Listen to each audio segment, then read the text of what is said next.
Ini adalah bagaimana caranya supaya kita harus bisa berubah. Sebelum saya lebih jauh menceritakan tentang masalah ini, tentang kaitan yang kita pertemuan ini, saya ingin ceritakan dulu tentang saya biar kenal. Katanya tadi yang dibesarkan di Padang dan Ngadu, dan asal keturunan saya itu dari Limau, Suku Barat. Saya di Padang dan Ngadu itu sampai kelas 2 SMP. Saya pindah ke Purwosewu sekolahnya, karena di sana ada pesantren, ada pesantren Gereja Holik. Saya dipindahkan orang tua saya sekolah di sana. Dari SMP sampai ke SMA, pindah ke Bandar Lampung. Dari Bandar Lampung sampai perguruan tinggi, selesai saya kuliah semua, sampai saya kerja tetap di Bandar Lampung. Itu artinya saya di Padang itu hanya umur sampai umur 14 tahun, langsung hijrah ke Purwosewu, langsung Bandar Lampung. Singkat cerita, saya selesai sekolah, saya kerja. Begitu kerja, saya cari jodoh. Tadinya saya pikir, bayangan saya pasti saya dapat orang Lampung, tapi ternyata katanya orang Lampung mahal. Terus ini, saya cari orang Jawa. Saya kebetulan berpacaran dengan orang Jawa. Saya nggak tahu, ini pokoknya orang Jawa. Begitu saya lamar, ternyata kenyataannya lebih mahal daripada orang Lampung. Karena kebetulan dapat orang Jawa yang memang keturunannya priai. Jadi banyak sekali persyaratan yang harus saya penuhi. Dia bilang apa? Kata keluarganya, belum Pak, belum bisa dilamar. Karena anak ini baru tamat SPG, mau dikuliahkan dulu, mau dinikah dulu. Saya kebetulan pada saat itu masih menjabat sebagai wakil ketua DPRD di Tangerang Selatan. Saya masih ada jabatan politik di sana. Mereka datang, saya bilang jangan dulu saya. Tolong cari siapa orang kita di sana. Kalau memang itu, nanti saya akan dukung. Saya akan pulang mendukung siapapun orangnya itu. Yang penting orang yang memang diharapkan oleh warga Bunggamus. Nah, adalah waktu itu Pak Nuzul dengan Pak Samsul. Begitu Pak Nuzul, Pak Samsul datang ke sana. Kita, iya, saya janji saya akan dukung Anda. Pasti saya dukung. Dukung dalam segala hal. Keluarga saya akan sampaikan bahwa harus pilih Pak Nuzul dan Samsul. Duit seadanya saya bantu kalau perlu. Dan alhamdulillah waktu itu saya wujudkan apa yang saya janjikan itu. Tapi rupanya garis tangannya belum. Garis tangannya masih pihak pada Dewi. Jadi pada Dewi. Nah ini datang lagi. Jadi bukan PDI, kalau PDI mungkin datang minta. Itu datang ke saya. Minta kepada saya, Bang Haji, tolong pulang. Bang Haji kan memang orang sana dan lahir di sana. Oh iya, saya bilang itu. Tolong pulang ke Tenggamus. Tolong ganti bupati, pimpin itu Tenggamus. Kami yakin dengan Bang Haji. Saya bilang dasarnya apa?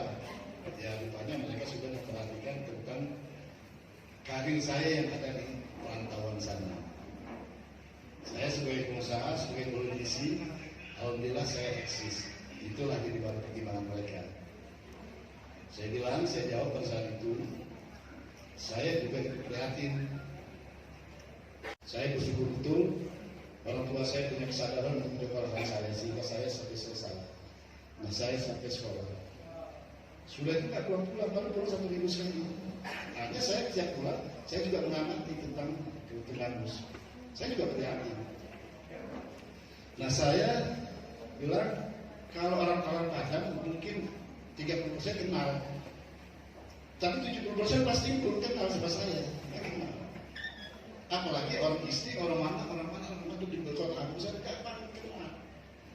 Jadi saya bilang, saya belum mau jawab. Dan sampai hari ini belum saya jawab. Mau apa enggak, saya bilang, kenalkan dulu nama saya kepada sanak saudara kita yang ada di Tenggarus.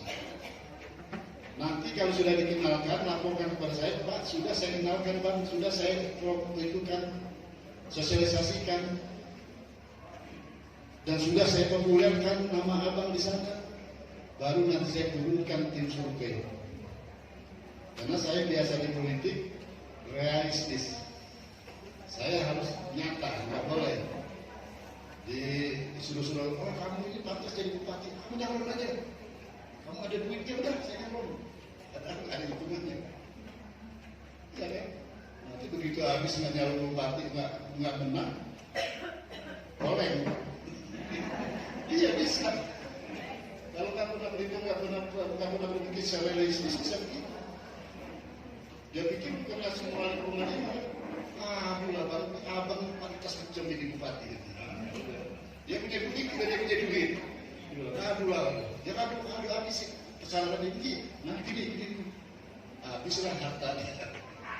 Dari kiri orang, nah, itu.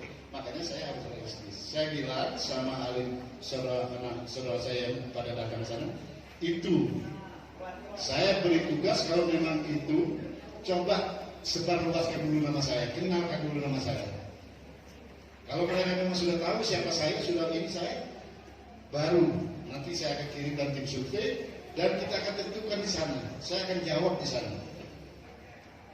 Dan sementara saya tidak mau ikut campur. Nah, makanya adanya relawan-relawan untuk relawan ini. Minimal sakit atau kita sudah asuransikan kan gitu. Apa juga sudah kita siapkan untuk masa depan kita untuk ini. Artinya saya tidak perlu lagi untuk mencari hal-hal yang seperti itu. Tinggal saya yang perlu sekarang, umur saya sudah 63 tahun, mau 64 tahun. Saya sebagai orang pribumi, saya sebagai pelaku sejarah. Nah, saya ingin dicatat sebagai pelaku sejarah. Di sini adalah anak cucu keturunan saya nanti ke depan. Sama sekali saya bukan cuma cari uang kecil. Karena alhamdulillah bukan saya nggak butuh uang. Karena saya itu tadi saya bilang kita ini orang-orangnya sudah di area modern. Jadi semua sudah diperhitungkan. Jadi jangan ada kerjaan gigi hanya di perhitungan timur. Bukan kita cari ke hari ini, nanti begitu nanti ada proyek di Pemda ada ini, nah udah repot kita mau ngitungnya berapa untuk anak saya sekolah di sana belum ada duitnya. Ya kan, korupsi akhirnya. Nah itulah. Jadi saya ini sampai hari ini belum saya memberikan jawaban iya atau tidak saya cari korban. Tergantung dari ibu-ibu ini nanti. Bagaimana relawan-relawan ini bisa mensosialisasikan saya ke khalayak ramai bahwa mereka kenal saya dan mereka mau memilih saya, dan insya Allah kalau saya yang terpilih, insya Allah betul-betul saya akan mengembangkan tenaga dan pikiran saya untuk ini. Ibu sekalian, masa depan anak cucu kita ini, saya ceritakan dari awal tadi, itu tergantung ibu-ibu. Kalau bapak-bapaknya itu nggak mikirin apa masa depan, yang penting dia cari duit untuk makan besok. Ibu-ibu ini yang harus ini. Makanya ketika saya masuk tadi, saya optimis. Saya terlalu teringat dengan istri saya, pasti mereka itu sama dengan cara berpikir istri saya. Bahwa mereka memikirkan masa depan. Ibu-ibu sekalian, sebetulnya kita ini yang sekarang sudah umur 30 lebih atau umur 25 lebih itu sudah berdosa karena kita salah pilih orang. Karena segala sesuatu di daerah kita ini itu tergantung pemimpin. Pemimpin ini yang akan menentukan kebijakan apa yang harus dibangun, apa yang harus diinikan, apa yang harus diinikan untuk kemajuan masyarakat. Jadi kalau zamannya namanya pemimpin itu harus memikirkan bagaimana rakyat saya itu besok bisa sejahtera. Bagaimana saya bisa membuat untuk masyarakat. Bukan bagaimana supaya saya, anak cucu saya bisa bahagia, yang masyarakat ya cukup dengan kubur, penduduk. Ya, saya dapat cerita, dapat itu apa guyonan dari ini orang Tegamus ini, ibu-ibu orang Tegamus ini yang penting katanya udahlah. Nah ini jangan pikirkan, jangan gadaikan masa depan anak cucu kita karena suatu keuntungan kita sesaat. Dan pertanian sangat bagus karena kita di bawah kaki Tenggamus.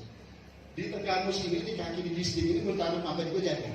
Coba tanya sama orang distrik ada sini, apa pun jadi. Sudah itu di nelayan yang di pinggir laut itu dibuat berwisata dengan sebagainya, itu pun bisa. Udah itu kita ada lagi bendung yang terbesar ada di mana, itu bisa jadi pariwisata. Kalau di situ dijadikan pariwisata, dijadikan ini, otomatis orang lingkungan itu bisa bekerja. Bapak, dengan bekerjanya orang-orang tua di sana, dengan terlibatnya pekerjaan di sana, karena pariwisata orang banyak datang, ada yang dagang ini, ada yang dagang itu, ada yang dagang itu kan gitu, itu anak-anaknya bisa sekolah. Dengan sekolahnya anak-anaknya itu ya betul dia akan bisa melahirkan anak-anak yang juga cerdas. Itu kan. Makanya potensinya banyak sekali, bisa digali di situ. Jadi saya katakan yang namanya gubernur, calon gubernur, calon presiden, calon bupati itu gak ada sekolahnya, gak ada. Tapi yang ada itu nawaitunya, niatnya dalam artinya dia mau jadi bupati betul-betul mau melakukan sebagai pelaku sejarah, seperti saya sampaikan tadi, atau mau cari keluar karena anak-anaknya masih mau sekolah, iya kan? Atau rumahnya belum banyak, atau dia masih mencari itu, tergantung niatnya. Kalau niatnya untuk kemaslahatan masyarakat, warganya, untuk membangun masyarakat, masa depan anak cucunya, insya Allah itu pasti bisa, karena uangnya tersedia. Itu. Jadi kalau sampai tidak ada pembangunan sama sekali, ini udah. Kalau sama sekali nggak ada pembangunan, sedangkan uang itu ada, ya kita betul-betul udah terlaluan. Ini dari utama. Dia nggak sekolah presiden dan dia tidak pernah berbayang menjadi presiden. Dia dari orang kampung, orang biasa-biasa. Cuma dia disekolahkan oleh bapaknya, karena dia disekolahkan, akhirnya dia pintar jadi insinyur. Nah dia jadi wali kota, jadi gubernur DKI, jadi presiden, semuanya berhasil. Kenapa keberhasilannya itu? Karena nanti tulus dan dia tidak perlu memikirkan apa-apa. Bagaimana caranya supaya Indonesia ini bisa hidup, bisa eksis, bisa dikenal oleh orang luar, dan anak-anaknya semua warga bisa merasakan. Makanya dia bangun tol semua. Apa dia ada sekolahnya? Enggak. Dia bangun segala macam apa, semua dibangun. Sudah di gubernur, di DKI, gubernur di Bogor, di Bandung, itu ada. Semua kemajuan. Itu semua semata-mata karena niat. Karena begini caranya bupati itu ternyata presiden. Begitu dia jadi presiden, dia cari ahlinya. Karena kita ini sudah dibagi-bagi, Allah itu sudah bagi-bagi keahlian kita. Kalau saya ini dari sarjana administrasi negara, saya di politik memang sudah itu alhamdulillah saya juga AM administrasi niaga, yaitu yang bidangnya berbasiki saya untuk bisnis, karena saya pernah kuliah di sana. Sudah itu saya panggilin lagi, saya ngambil S2 hukum, sarjana hukum, maka itu hukum itu untuk membentengi saya biar saya tahu, saya jangan sampai jalan, saya ada itu jadi saya selalu nanti kalau salah jalan, makanya saya ngambil hukum itu rasanya. Ini artinya karena saya realistis, saya betul-betul yang baik, makanya saya ambil ilmu itu. Nah, Jokowi ambil dia gubernur ini. Kalau di sini nanti saya yang terpilih, nggak mungkin saya bisa pikirkan yang banyak itu masalah. Saya panggil orang ahlinya, tolong kamu jawab, lihat ini. Dan kamu sini coba dipoto dulu, dipotret dulu secara keseluruhan. Ini potensi apa, ini potensi apa, ini potensi apa. Masyarakat yang harus diapakan. Itu ada masing-masing ahlinya. Kalau di nelayan ada ahlinya. Kalau masalah rugi murah ada hasil ahlinya. Kalau ini ada ahlinya, nanti kita panggil, kita bayar. Ada uang negara itu yang bisa membayar itu. Nanti mereka menggambar. Oh, begini grand design. Nah ini ibu untuk gambarannya bahwa apa betul nggak ini. Karena kalau melihat saya mungkin, kalau melihat muka saya mungkin nggak kepikir katanya mau itu. Nah itu memang saya betul nggak kepikir. Tapi saya harus panggil ahlinya. Saya bilang bagaimana saya supaya warga saya di Tenggarku sini bisa semua merasa baru mereka ahli-ahli itu mereka ngarang ke bapak nanti si keluarga ini pak. Kalau di sini bapak bangun ini gambarannya. Ini keluarga bapak nanti kita pendidik, kasih pendidikan ke sini, kita sekolahkan sini. Yang ini pak di kaki gunung ini bikin gini, ini bikin gini. Itu jadi sudah terencana semua. Sudah terencana semua, kita biayai, insya Allah. Dalam waktu 3 tahun sudah kelihatan, karena memang ahlinya yang sudah turun tangan di situ. Nah kalau ini, nggak tahu sekolahnya di mana, nggak tahu apa pengalamannya, nggak pernah mau nurunin tenaga ahlinya, ya ceritanya seperti ini. Jalan. Nanti kalau ada ahlinya tuh, jalan harus dipisahkan Pak, karena ini merupakan urat nadi. Yang namanya urat nadi kalau terganggu pasti kita banyak penyakit. Kalau ini jalan terganggu nggak bagus, pasti nggak ada orang nggak bisa jalan, nggak bisa ini, kan itu. Nah itu gambarannya. Jadi jangan bayangkan kalau saya menjanjikan bahwa ini akan maju Tenggarku sini dengan pikiran saya ini nggak mungkin. Siapapun orangnya pasti menggunakan tenaga ahli yang memang bidangnya. Nah itu, nah itulah ibu-ibu semua. Tolong sampaikan ini kepada saudara-saudara kita. Sosialisasikan ini kepada saudara-saudara kita bahwa Tenggarku sini punya potensi dan bisa dibangun. Insya Allah bisa mensejahterakan masyarakat Tenggarku. Nanti kalau untuk meyakinkan saya karena memang waktu saya sangat terbatas, tidak bisa selalu berjumpa untuk ini. Nanti tolong kenalkan saya. Kalau mau kenal dengan saya, karena sekarang zaman digital, anak-anak muda semua rata-rata sudah menguasai itu. Kalau mau link saya ketikkan ya, MOH Saleh Asnawi di YouTube atau Facebook atau di sarana-sarana lainnya. Itu nanti akan muncul semua kegiatan saya ada di Jakarta atau di Tangerang sana. Karena kegiatan saya rata-rata kegiatan saya di sana bukan saya bikin CV di rumah, di kamar, mungkin bukan. Yang itu yang ada di situ itu kegiatan formal. Saya dengan wali kota, saya dengan gubernur, saya dengan siapa, ada kegiatan saya di situ. Supaya ibu-ibu lebih gampang mengenalkan saya dengan sanak saudara yang lain. Ya, saya mau meyakinkan itu. Karena insya Allah kalau nanti memang nggak ada lain dan garis tangan saya seharusnya di bupati, insya Allah dalam waktu 3 tahun kita akan buktikan itu semua. Saya kira itu yang dapat saya sampaikan. Sekali lagi saya terima kasih dan sangat berkeluarga ya dengan ibu semua. Saya nanti kalau saya sudah nyatakan bahwa saya sudah deklarasi relawan ini semua akan saya datangkan tenaga ahli untuk lebih berdebat. Saya itu di Tangerang itu ada beberapa, nanti lihat ada usaha istri saya itu sama itu wisata Lubana Sengkol. Nanti ketika dia di situ Lubana Sengkol, ketik itu ya, coba catat Lubana Sengkol. Sudah itu tempat wisata. Makanya saya bilang itu tempat yang saya bangun itu sama sekali tidak ada sudah terkeluar, sudah ini. Itu saya bangun. Saya bangun itu saya datangin ahlinya, coba kamu lihat ini saya punya tanah 10 hektar, ini diapain? Ini sama mereka. Nah itu di YouTube itu. Sudah itu ada satu lagi AMTC, Alma Muda Manasik Center. Lihat di situ ada. Itu manasik miniatur Ka'bah haji. Jadi banyak sekali orang timur yang datang ke sana untuk latihan manasik. Nanti ibu insya Allah nanti kita ini kan. Itu ada KMPC,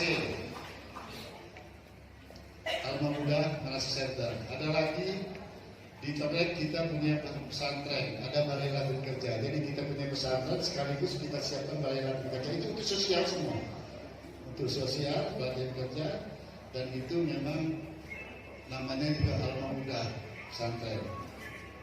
Nah, jadi saking saya percaya, saking saya akui bahwa peranan ibu-ibu itu memang betul-betul besar, istri itu betul besar, keberhasilan saya dengan ibu, maka semua apapun namanya Alma Muda itu nama ibu saya, nama istri saya. Jadi semua usaha saya, semua namanya Alma Muda. Nah itulah, supaya lebih kenal, berarti lebih yakin bahwa saya bukan mencari uang kecil di sini. Kalau saya jadi bupati, nggak nyeser-nyeser. Bagaimana caranya supaya membangun? Saya kira itu. Nanti barangkali ada yang bertanya, silakan. Saya akhiri, wabillahi taufiq wal hidayah. Wassalamualaikum warahmatullahi wabarakatuh.